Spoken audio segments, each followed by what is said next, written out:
Good morning. If I just introduce ourselves, my name is Paul Watts. I'm head of flight ops for the National Police Air Service, and joined by my colleague Pete Botchett, head of compliance. And we're going to speak this morning about the future of police air support, aeroplanes, helicopters and drones. We've got a 30-minute slot, so we're going to a short presentation, about 20 minutes, and then allow time at the end for questions. So if we can save any questions to the end, once we've got through our brief presentation. So a bit of background to start with, really. NPAS was formed back in 2012 as a collaboration of 43 police forces. So as many of you will know, forces traditionally had their own aircraft, their own base, and we inherited a legacy fleet of aircraft and bases. So the fleet we inherited was made up of MD-902s, EC-135s and EC-145s. One of the early rationalizations, which was kind of part of the reason for the collaboration, saw the demise of the MD-902, which was disposed of, and the closure of some bases. The gap in air support that this was going to create was planned to be filled with a new fleet of fixed-wing aircraft. So though fixed-wing had operated in police air support in the past, and there weren't any currently operating at that time, and the intention was to buy a new aircraft with a new mission kit and camera to provide air support across England and Wales, which is the NPAS remit. Procurement process came up with the Vulcan Air P68R, which came into service in 2019. We purchased 4 aircraft to operate out of a single base at NPAS Doncaster. The aircraft themselves are equipped with MX-10 camera and AIMS mission system, very much similar to the EC-135s, and operate with a crew of 2, a single pilot and a single tactical flight officer. And their extended endurance, 6 hour plus, and cruise speed of 140 knots means they can operate throughout England and Wales. And then back in 2020, the National Police Chiefs Council instigated a review of police air support. The aim of this was to come up with a 10-year future user requirement, so identify the future needs of air support for the next 10 years. The review recognised the urgent needs for fleet replacement. So the fleet that NPAS inherited back in 2012 is what we operate today. We've had no new aircraft, and limited upgrades to mission systems. It also recognised the fact that BVLOS drones are undoubtedly going to feature in air support over the next 10 years. And there'll be a need in the future to have a blended mixture of aircraft, both rotary fixed-wing and BVLOS drones. The report itself, when it's been compiled, we went out to every force in the country to get their views on what they wanted from air support. And one part of the feedback that the team got was that no individual force wanted their air support delivered purely by fixed wing. And this caused a bit of a rethink and caused the NPAS National Board to make a decision to sell 2 of the fixed wing aircraft and limit operations to one 12-hour line out of NPAS Doncaster. And this is actually caused a bit of a rethink for us at the moment, and we're now looking at ways of deploying that single 12-hour line across England and Wales in the manner that was originally intended for the aircraft, supporting all NPAS regions. So, what do police air support missions look like now and in the future?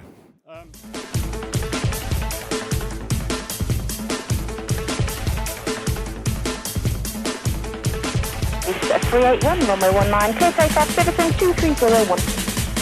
Clear takeoff, 2301.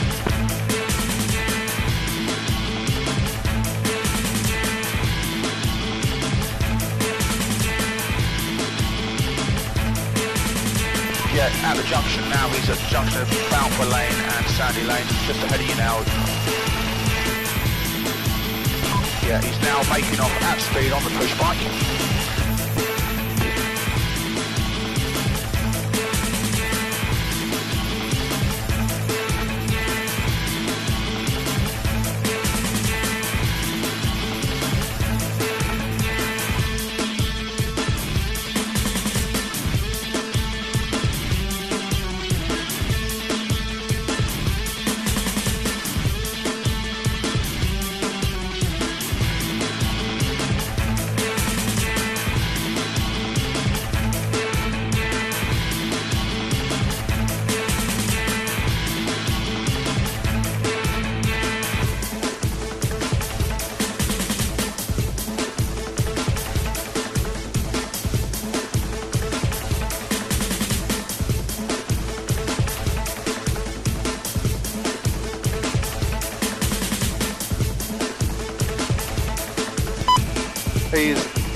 grass. Looks like he's going to take the first. No, not taken. 10-1, I'm going to be volume, I'm going to be holding you for long about in about 2 minutes, I'll get the thing ready.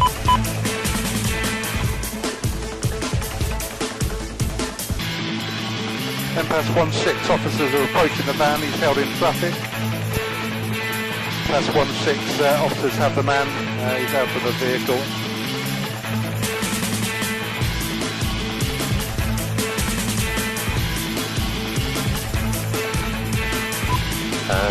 Officers struggling with the mail. Units to assist please, the green stop folder on immediate. Level got 524, we're not far, we've got a van. Right in front of you now, right in front of you, he's got his arms up. On your feet, left hand side, you're nearly walking on him. NPAS 16, are you with the mail? He's behind you. 60, if you can go into the rear garden, in fact, looking at this, you need to go over that fence, past the trampoline, and then it's the small shed in the right hand corner.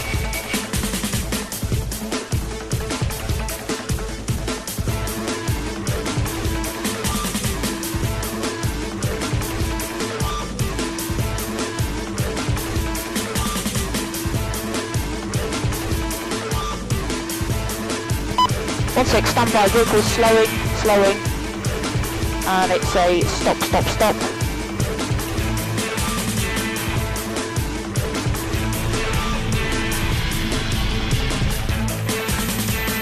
Okay, and how much of a head start have they got on us? About 10 minutes outside.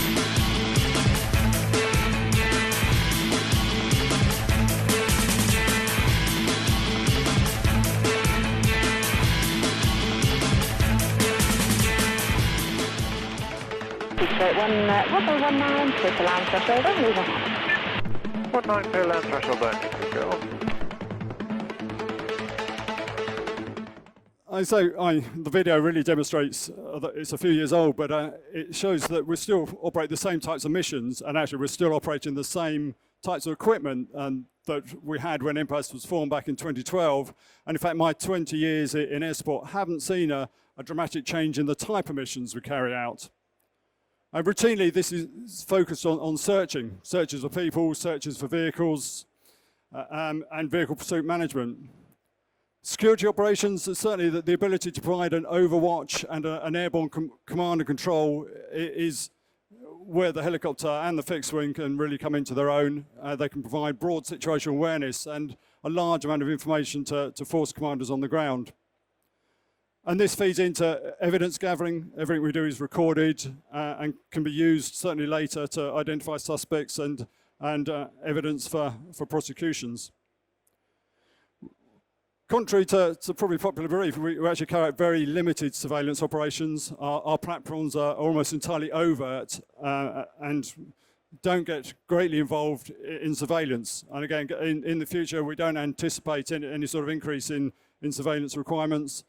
And likewise, the helicopter's abilities to land and carry out CASEVAC or transport personnel and equipment is something that we use on an occasional basis, but it doesn't form a core part of what we do. So what will the future police helicopter look like? Certainly, externally, it's likely to look very similar to the types that we operate now. In all likelihood, it'll be no bigger than a CS-27 machine, max all-up mass up to 3175 kilos and up to 9 packed seats. It will require at least 2.5 hours endurance and be capable of full single pilot IFR operations and with a 4-axis autopilot to allow the full range of RMP approaches. It will have enhanced safety systems, so we look to incorporate the latest versions of TCAS, GPWS, HUMS, TORS, Y-stripe protection systems and the like.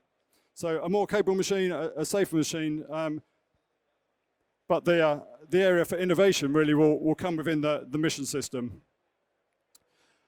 The mission system for this aircraft will incorporate a camera and the latest generation of camera system, and incorporate it into a mission and mapping system. And with the possibility of using automation and even AI to reduce operator workload will be an important part of any new system. The helicopter will be capable of carrying up to 4 crew, but will be designed to operate with a single pilot and either 1 or 2 tactical flight officers. And the ability for the mission system to be increasingly automated will help with the use of a single TFO operation. We expect the standard operating height to remain around the 2,000 foot mark, which is optimal for most of the camera systems for the type of tasks that we undertake. We're often constrained by airspace restrictions. An ability to have auto tracking and detection and alert using AI for an operator, again, reduce the operator workload and would be of benefit. It will have to have full NVIS certification. Certainly outside of London, all of our operations will be NVIS certified. And the intention is that we have an invitation to tender going out for 7 aircraft for RPAS and 3 for the Met Police by the end of 2021. Of course, future rotary and the current fixed wing are only part of the story. BVLOS drones, although they play no part in current police operations, are inevitably a part of the future. And they have a role that may see the current aircraft that we're procuring being the final police helicopter of its type. Certainly, BVLOS will feature highly in the future. And with that in mind, I'll hand over to my colleague, Peter. So Paul's painted a good view of police air support, where it's come from, and the evolutionary journey that it's been on. What I'm going to do is briefly talk about the role BVLOS drones are going to play in this blended fleet that the National Police Chiefs Council has laid out in their 10-year strategy. So a quick extract from the National Police Chiefs Council strategy. They recognise the operational importance of police air support, and what they're looking at is innovating and increasing the use of drones, because we've seen an increase in use of drones over the last 5 years. So they want to aspire to innovate and provide this blended fleet of helicopters, airplanes, and drones. So the aspiration is to innovate, and they've got 2 core concepts really. To embrace the technological advances that are out there and coming at the moment, to make it more efficient. The big driver, though, is around sustainability and the aspiration to reduce the impact, environmental impact of police air support. So, ultimately, the NPCC want to aspire to develop an air support that's always available, responds rapidly to the highest threat, risk and harm, but ultimately for policing, it has to be affordable.